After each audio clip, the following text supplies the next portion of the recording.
so we're on an expedition today trying to find a Waulk Mill, and as you will probably know, a Waulk Mill is a mill for finishing cloth.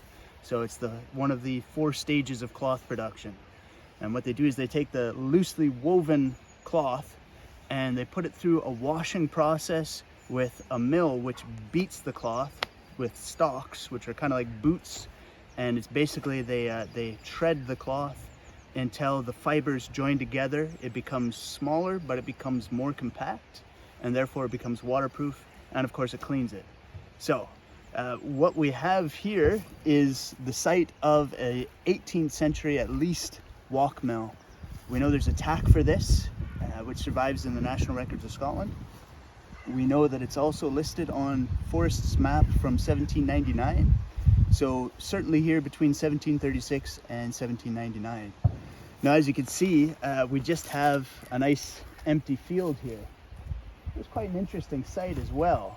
Very level, very flat. It's in the crook of a river, meaning you have less ditch to dig to build the lade to carry the water to power the mill.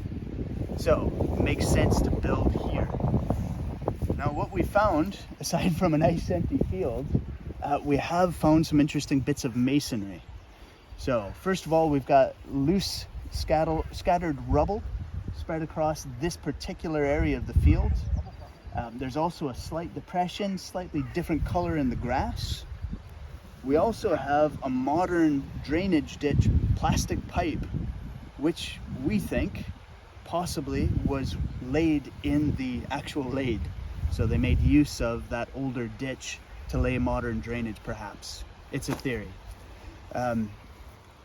On the other end, we've got masonry walls alongside the river, which will probably be where the sluice gate was to allow water to come in. There are a few questions though. First and foremost, we haven't managed to find a weir, and that's quite interesting. Now, we are raised up a good 10 feet above the water level of the river. Now, that's problematic in terms of actually powering the mill. So some really interesting questions, some really interesting potential evidence backing up documentary sources which survive in the archives.